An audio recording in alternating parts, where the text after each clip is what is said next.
This is Danielle Harris, and you are listening to Rock Video Rental.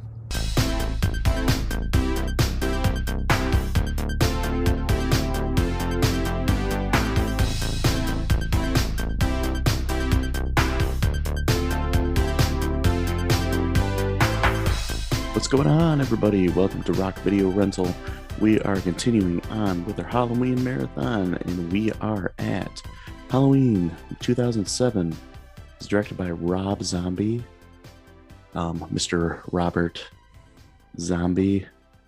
The plot for this one is, after being committed for 17 years, Michael Myers, now a grown man and still very dangerous, escapes from a mental institution and immediately returns to Haddonfield to find his baby sister, Lori.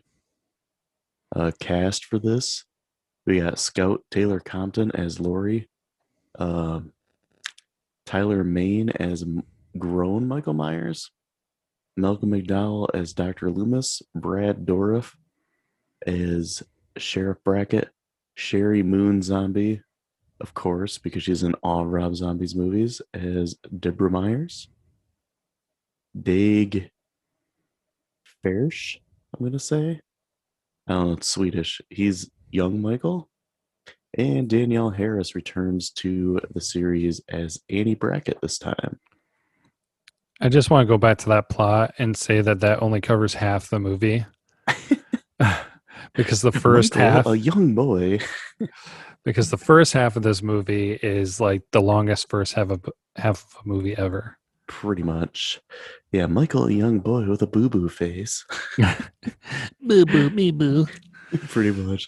It's a pouty little turd the entire time. Dude, I just... to start out, share a little funny story. Brandon loves this movie so much that he decided he wanted to record it twice.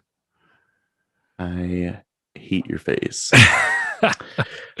Well, you guys might have seen and heard before when we did American Graffiti that I got a new microphone and I forgot to check the setting on Zoom.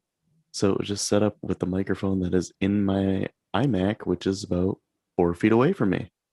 So it sounded like crap. Yeah, so if you want to hear what that audio sounds like, you can go listen to that episode. I will say that I'm happy that I didn't have to watch this movie twice to do this twice. That's what we were just talking about before we got started. So it kind of feels weird to go back to this because now I know what comes after it. Yeah. But I'm gonna give the same opinion I did of it before. But yeah, I told Brandon that I didn't rewatch it, but I was playing video games last night, and so I had it playing in the background just to kind of give a refresher, and I didn't really miss a whole lot. Now it's your favorite movie ever? So favorite. I cannot tell you what my favorite thing is because there was so much good. There was so much good because they gave Michael so much dialogue in this movie. That was the best thing they could have ever possibly done. Oh, for sure. And man, the dialogue in this movie though, incredible. Greatest dialogue ever. I mean, think it's not mean-spirited. This movie is not mean-spirited at all. No, rainbows and sunshines and unicorns. There's one word for this movie. I have 4 letters and starts with an F. Because I can tell you that's said quite a bit in this movie. I have a word to summarize most of this movie. What would you choose if you had one word to kind of like get the best explanation for this movie?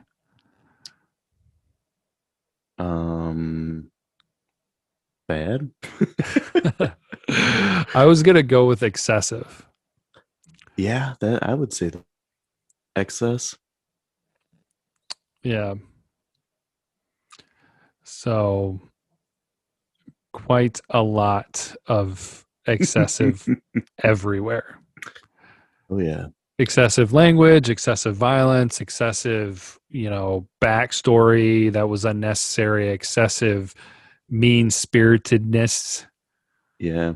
Excessive Michael dialogue, which never needed to exist. Right. excessively long blonde hair, very Swedish looking boy. Um, I guess I guess we can just get into what happens in the movie Jump right because on it. it's not a straight up remake from the original. No, and I mean, like, It's like prequel remake. yeah, it was kind of unusual. Uh, they had a little bit of homage or characteristics from the first ones, and actually, like, we'll get there eventually later on in the movie where I thought it was kind of cool that they included some things, but then there were other things where it's just like, why did you take from the original that you thought that this was an important part to include? Right. Oh man. Yeah, so I mean it happens it starts on Halloween, and we get to see 10-year-old Michael.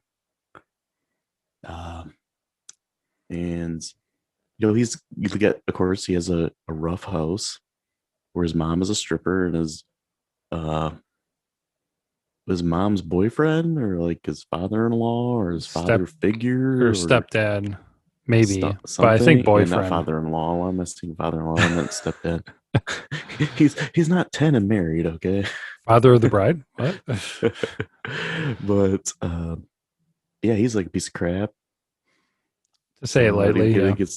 his sister is like a skank, and it's pretty much the most cliche reasoning. It's trying to give reasoning to why Michael kills. And like I feel like that Rob Zombie like did it in like the most ham-fisted way. Yeah, it was very, it's not cookie cutter, but very basic. Cliche. Yeah, cliche. Yeah, I would say so.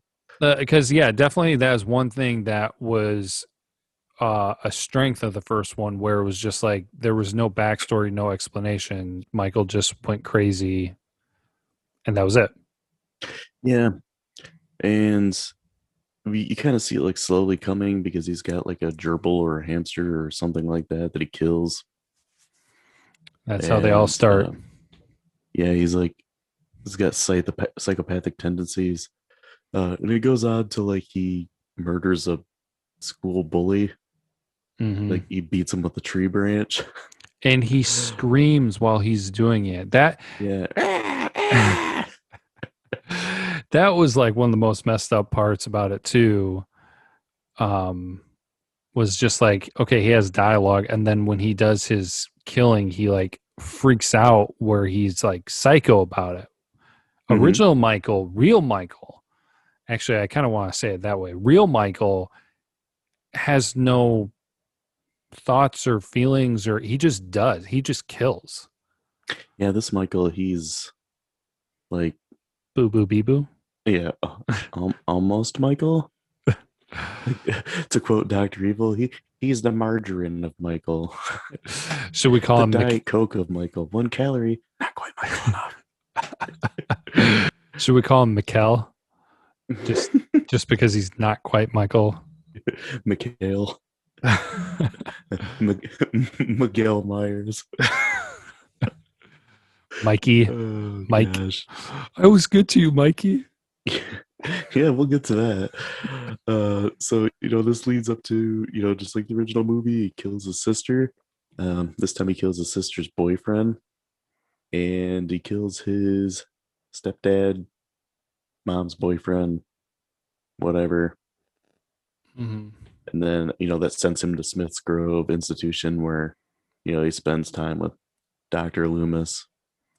Played by And Malcolm McDowell, who did yeah. a good job. That was one thing that I think they did well with, that was using him, because he is one of those guys that, honestly, if I had sat down and made a short list of people that I feel could have done Dr. Loomis, I probably actually would have put him on the list.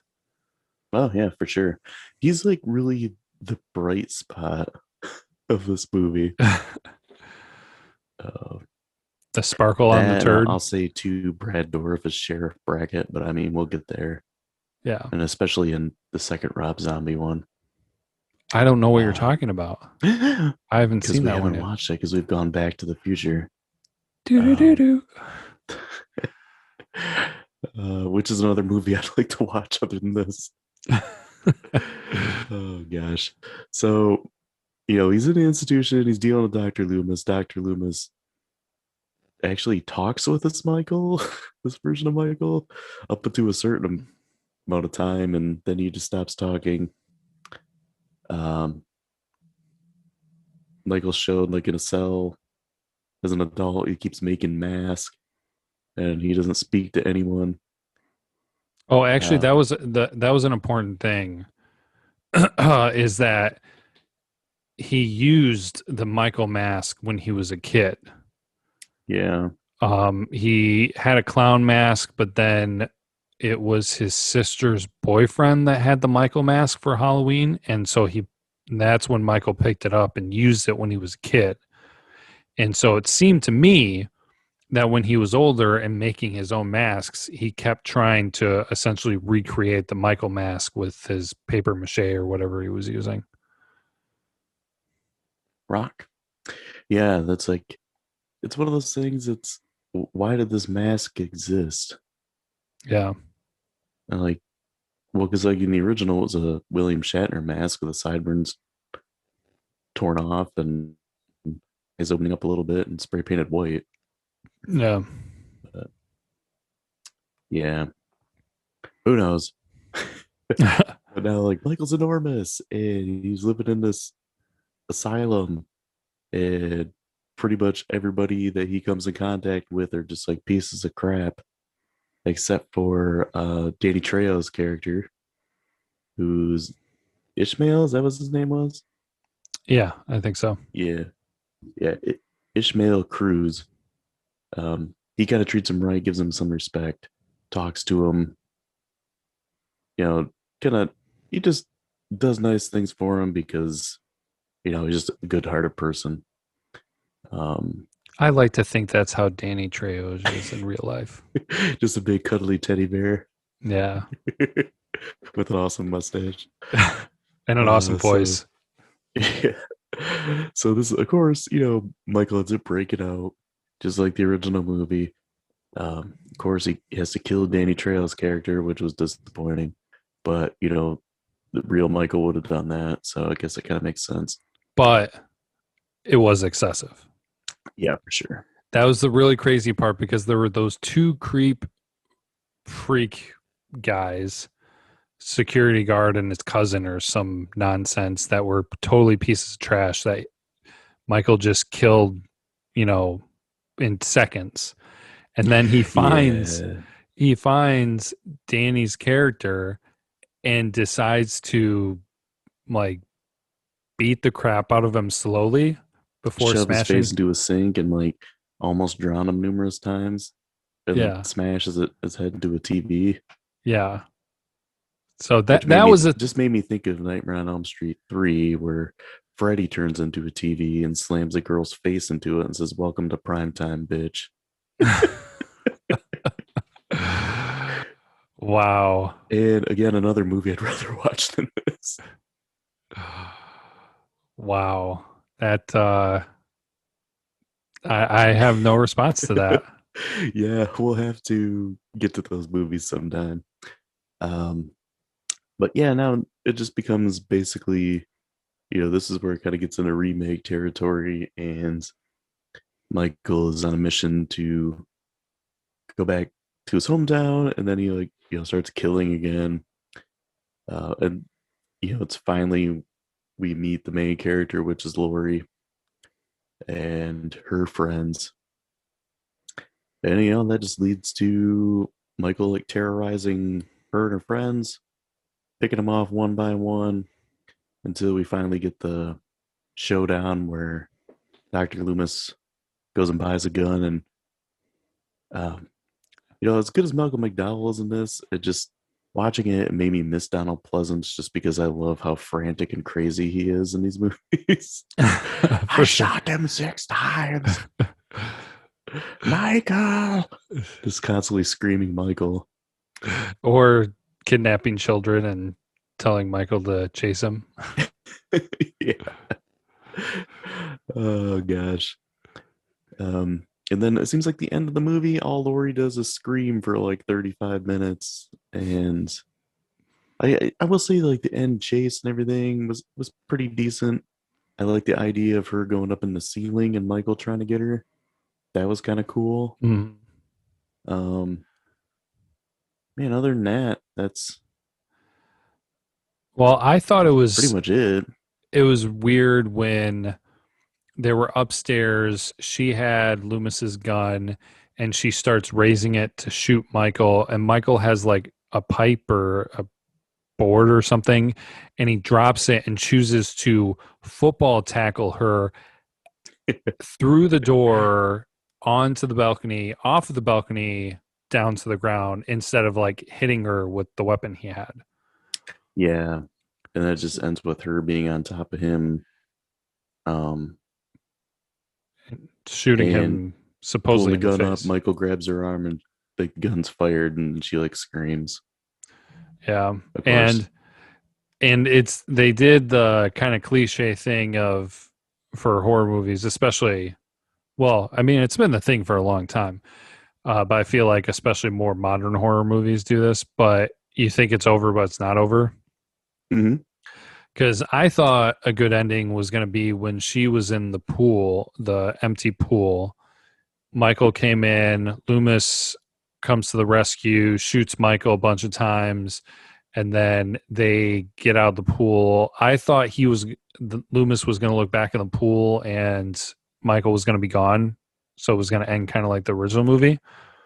Okay. Or That would have when been he, good though. what? That would have been good though. Yeah, that would have been a good idea. They don't use good ideas.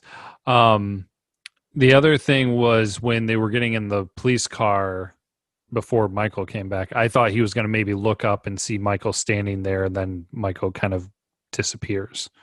Hmm. But yeah, no. But talking about the original versus this one thing I wanted to mention because it was actually like back to back, or it was kind of part of the same scene. One thing that was cool that they did again was he killed, was it Bobby? I forgot to pull up the kills. But he killed one of the kids and stabbed them into the wall. Yeah, And Bob. okay, Same it was. character. And then so he did that, but then immediately following that was they decided to redo the scene of him wearing a sheet. Yeah. Ghost. It's like you really thought that that was one of the more important things from the original that you needed to keep. Yeah. I guess. I guess it's an iconic thing, but yeah. Yeah. Um, Speaking of iconic things that were brought in, or I guess in this case would be echoic, would be the Halloween theme song.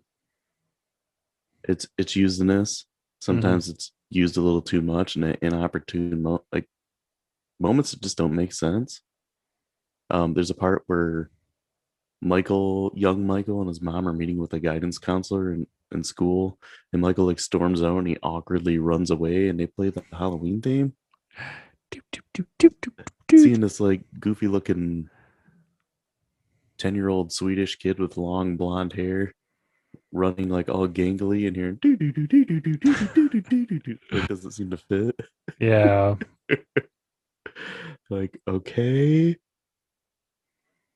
Awkward. Yeah, a lot of weird things in this movie. Um I'll say some of the stuff I don't like is Laurie is annoying. I just don't like Yeah. Laurie. And like in the original one, I liked Laurie. Laurie was a character that everybody could kind of get behind, wanted to see live through it and everything.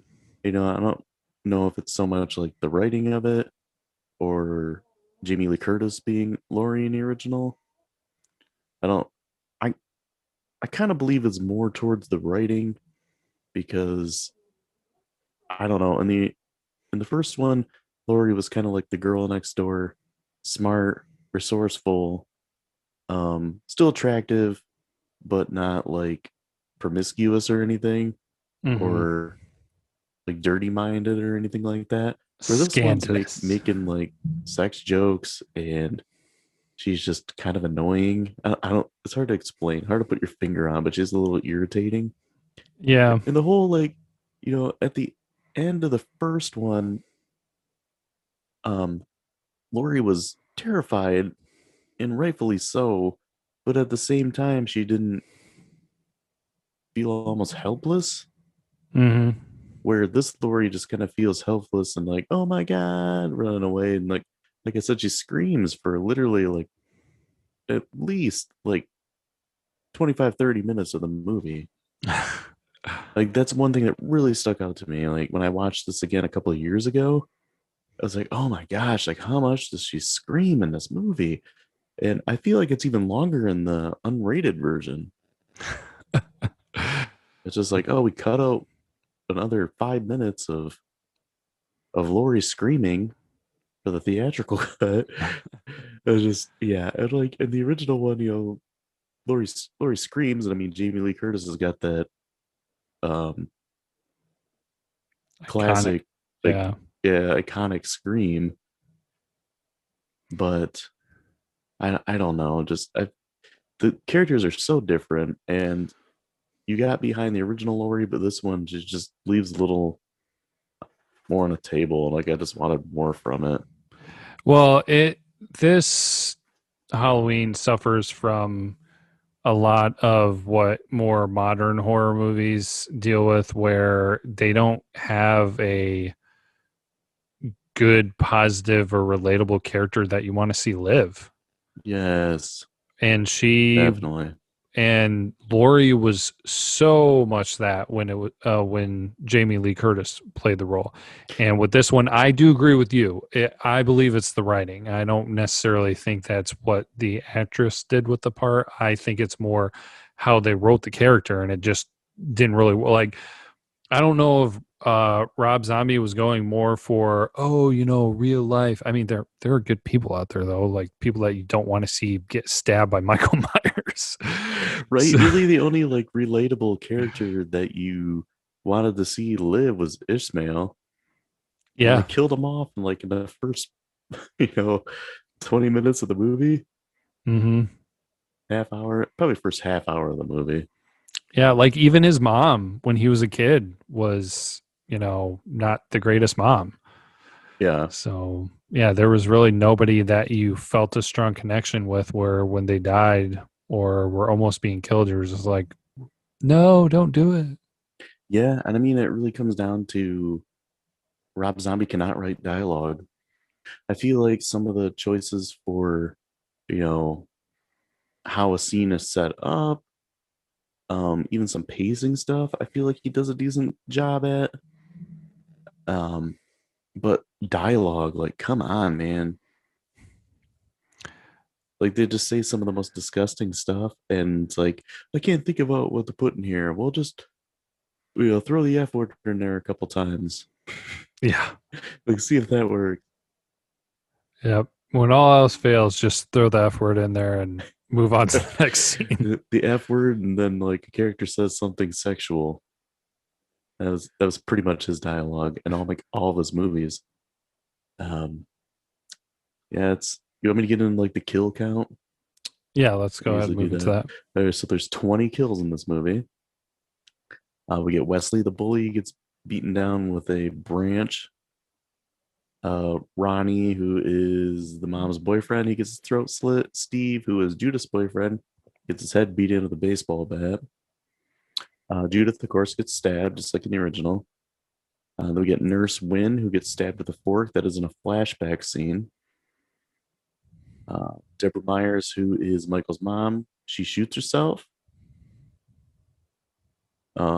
Zach gets beaten with chains. Larry gets his head bashed into a wall. Stan gets shot with a shotgun, an accident. Patty gets her throat ripped out. Gloria gets her throat ripped out. Ishmael gets drowned and head smashed into a TV. Joe Grizzly, who was a pretty great character, Yeah, I short lived. enjoyed him. It's That's Ken Foray, by the way, who was in the original Dawn of the Dead. Okay. That's one thing too. I'll give Rob Zombie credit because he brings back like all these um classic horror actors and B movie actors, but I'll get into that too towards the end. Joe Grizzly, he gets stabbed. Bob, you mentioned, gets pinned to the wall with a knife. Mr. and Mrs. Strode get killed. Mr. Strode gets his throat slit. Mrs. Strode gets her neck snapped. Paul gets stabbed. Officer Lowry gets stabbed, and Deputy Charles gets stabbed. Lori's parents was probably the most surprising kills. Yeah, I because would agree in that. when I was kind of quote unquote rewatching it, when that was coming up, I specifically like paused my game and was intently watching just because I remembered that one shocked me. Like the first time seeing it, I was not expecting that to happen because one, it didn't happen in the original one, Mhm. and two, it was so sudden and unexpected. So yeah, it was that was a interesting one, and it was kind of a one of those different things that I thought was rare positive in this movie. Rock. Um, I guess I can give a kind of a short list here of like all these B movie actors and kind of like I guess memorable horror actors that he's got in this. So he's got Clint Howard, who's been in tons of movies. Danny Trejo, like we mentioned. Bill Moseley, who was in Texas Chainsaw Massacre 2, is in this. Danielle Harris from Halloween 4 and 5. We got Dee Wallace, who was in Cujo, and she was also the mom in E.T. Hmm. We got Sybil Danning, who was in a lot of B movies. Sid Haig, who was in like every single Rob Zombie movie. And Ken Foray as Big Joe Grizzly.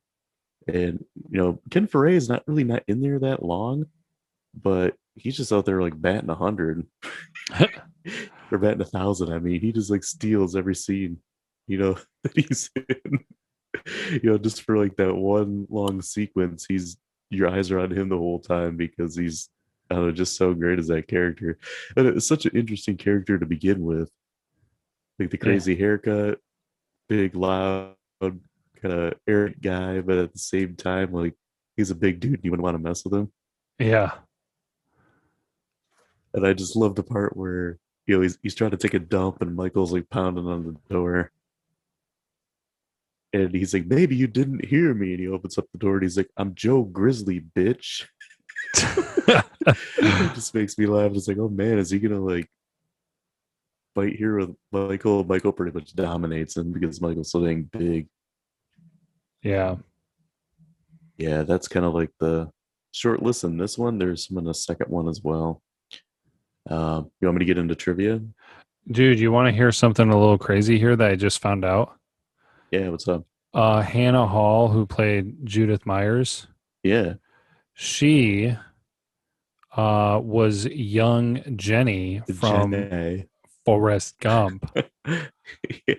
Did you I actually realize saw that? that. Like, yeah, I actually just saw that she was in Forrest Gump, and I'm like, oh, who is she in that? And I was like, she's probably young Jenny. Yeah. I guess another actor I can mention too is Brad Dourif, as Sheriff Brackett. Mm-hmm. Uh, he's probably most famous for being the voice of Chucky. Okay. He done a lot of voiceover stuff. Like he's got an amazing like manic voice that he doesn't really use much in this. But another guy that's kind of a underrated actor. Like if you need someone who can like be normal and then flip the switch and be an absolute lunatic, like he's the guy you want. Yeah, He was also in One Flew Over the Cuckoo's Nest too. okay. Yeah, I was gonna say recognize him most from Lord of the Rings. So Ah, okay. he was a sorcerer kind of guy. Yeah, I could see that. Oh, yeah. So trivia. So apparently, Malcolm McDowell ruined a great number of takes by invoking hysterical laughter with other actors. And I could see that. So William Forsythe, who plays Bronny, actually injured his leg prior to shooting, which is why his leg is in a cast in the movie. In the script, the character had only an arm brace, but Forsythe's leg injury had to be worked into the film, so they just went with it. Idiot. So Tyler Mane is the tallest actor ever to portray Michael Myers, and he is 6'8" and a former professional wrestler.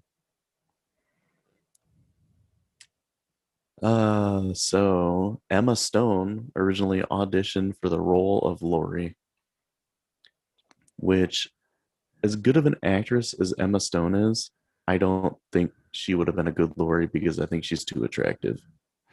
Yeah, and Where like also, nothing like with Jamie Lee Curtis, like Jamie Lee Curtis is a very attractive woman, but she's attractive in kind of a more plain way, I guess. yeah, well, it's kind of like if they tried casting Megan Fox, Yeah. where you're just blatantly being like, "Oh yeah, go out there, get somebody attractive, and we'll just make it work." Yeah, I kind of get that. Where I don't feel like Scout Taylor Compton was such a bad cast as Laurie.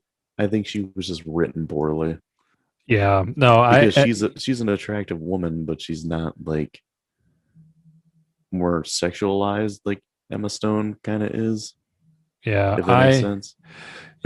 I like Emma Stone, and I agree with what you're saying. I think um she could have gone in there, played the exact same role, and it would have kind of flopped the way that it did, just because, as you said, the writing. Yeah. So before reinventing Halloween, Rob Zombie made the wise choice to talk to John Carpenter about it. Carpenter's response was he encouraged Zombie to like make the movie his own because at the point he already has like given up on the franchise long before. He originally wanted it to be a series of separate Halloween theme stories, like with Halloween 3, but he was forced to make Halloween 2 after the first one. So he decided he was going to kill off Michael and Loomis, so it would end that. But Halloween 3 did so poorly that they kind of just ignored how Michael and Loomis died and just kind of wrote it off like, oh, they were slightly burnt in part 4. So, Carpenter didn't have any issue with it being remade because at that point he really didn't care. Just kind of funny. Mm. So, before deciding to go with Rob Zombie's version of Halloween, um, the studio was about to greenlight a movie called Halloween: The Missing Years, which would have been a prequel set with Michael's early days at the asylum, What? which sounds lame. So lame. So lame. Okay, So, was it Sir Buzz? Oh no, Buzz Killington. mwah, mwah. So this is the longest Halloween movie to date because it was over 2 hours. Um, Originally, Rob Zombie wanted Danielle Harris to play Laurie and Sherry Moon Zombie to play Linda, which would have been a little weird because Sherry Moon Zombie looks a little too old to be playing a teenager. Yeah, totally. Yeah. Danielle Harris as Laurie. I guess I could have saw that. But I mean, again, I feel like maybe Danielle Harris is too attractive to play Laurie. Yeah, I think she would have been better than Emma Stone. I would agree with that. It would have been kind of interesting and kind of cool to maybe see Danielle Harris do that, just to go from her role as in the franchise when she was younger to, Hmm. the female role in the series. Yeah, But I was happy with the part that she played in this one. yeah, and especially they kind of built onto that in the second one. Um, so the actor who sells the guns to Dr. Loomis is actually the drummer and singer of the Monkees, Mickey Dolenz. Hmm. Yeah, it's kind of fun. So we mentioned Sherry Moon Zombie being a little too old to play a teenager. Well, Danielle Harris plays Annie Brackett, and she is 29 years old when this movie was made. Oh It man. was the movie was released about 3 months before her 30th birthday, but they were able to use her as one of the teenagers because she looks so young. But yeah, even now she looks pretty young. And I mean, what this movie was 14 years ago Yeah. at this point. Hmm. So Danielle Panabaker auditioned for the role of Laurie Strode. Scout Taylor Compton was casted instead. 2 years later, Panabaker was cast as the female lead in the Friday the 13th remake. And Compton also auditioned for that role, but she lost out to Panabaker. So that's kind of ironic and funny. That is kind of funny. So Malcolm McDowell has actually never seen the original Halloween. So his depiction of Dr. Loomis has more of a fresh feel because he never saw how Donald Pleasance played him. Crazy Dr. Loomis. Yeah. Another actor considered for the role of Dr. Loomis was John Hurt. All right. So Skylar Gazondo, who has gone on to do a fair amount of things, he was in Santa Clarita Diet as like the neighbor boy. Hmm.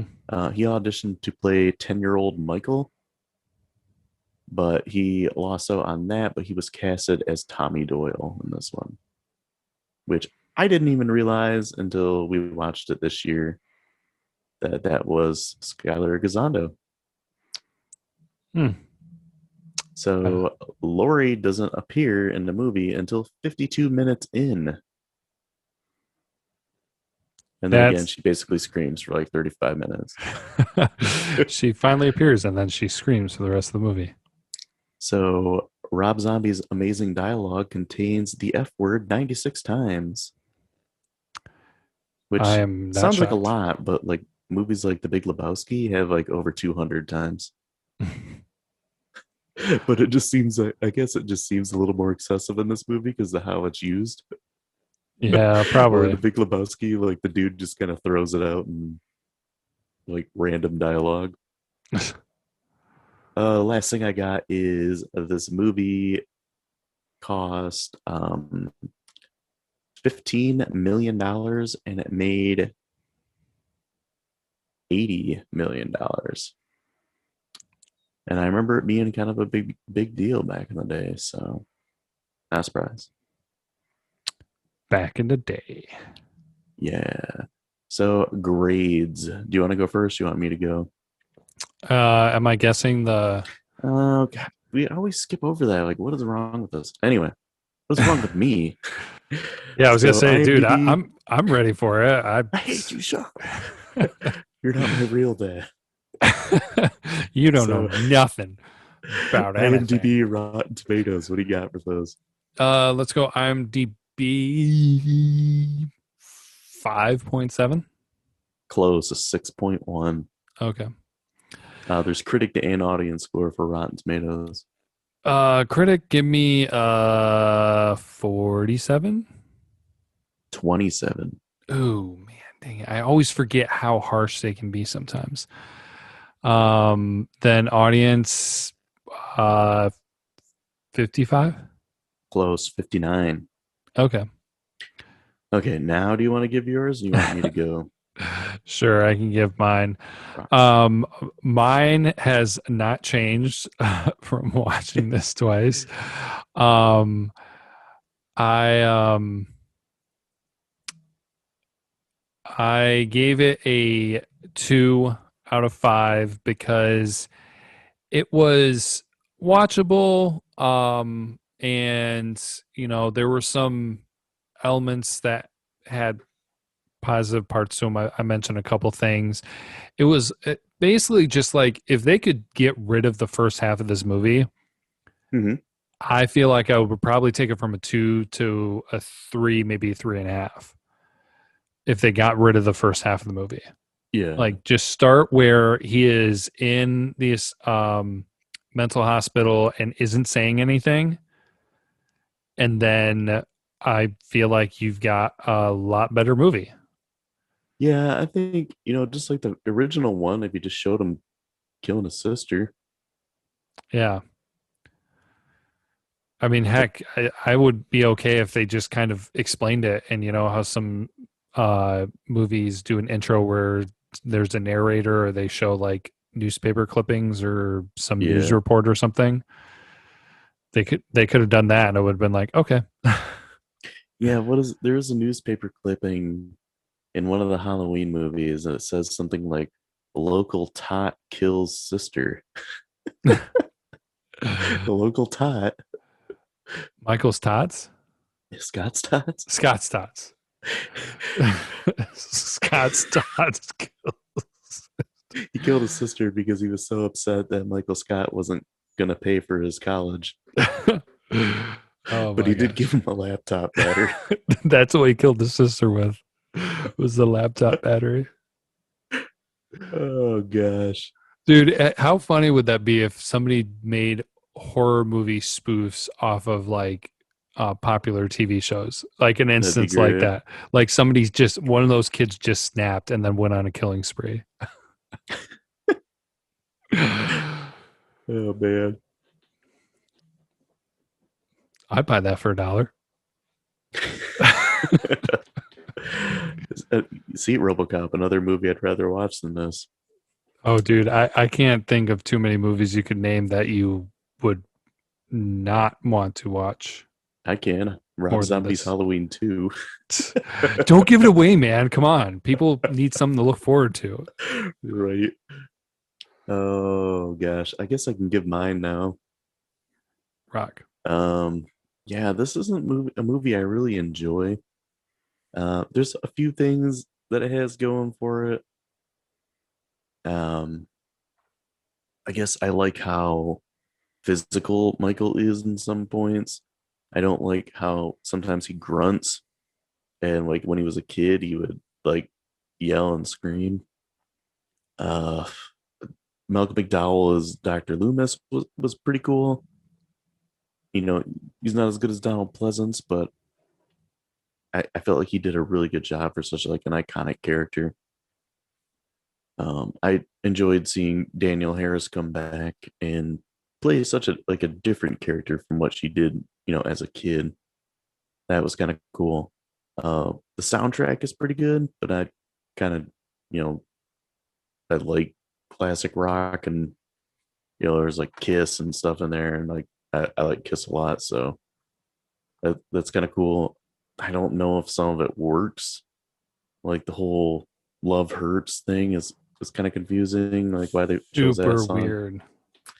Yeah, a little bit. And I feel like the Halloween theme is used too much in that weird moments.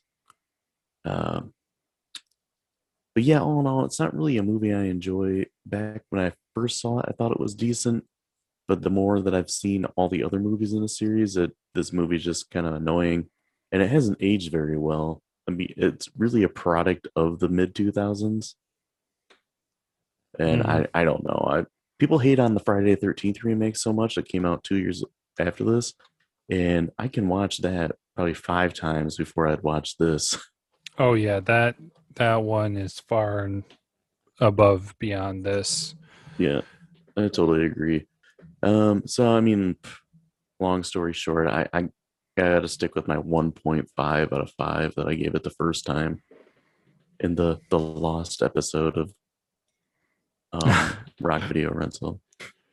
Yeah, it's out there, but yeah, you don't want to listen to that. Exactly. Any parting words? Who knows what we're gonna think of Rob Zombie's Halloween 2? I mean, check out next week or whenever we drop the next episode, because you never Say know what's gonna happen. Technically, we know what we think of it, but but you guys don't. our past selves don't know what we're gonna think of it. Yeah, so we go back to the future. So yeah, come by next time. We'll talk about Rob Zombie's Halloween 2, unfortunately. And yeah, we'll be digging down to the soft, smelly core of this turd. So until then, as always, be kind and rewind.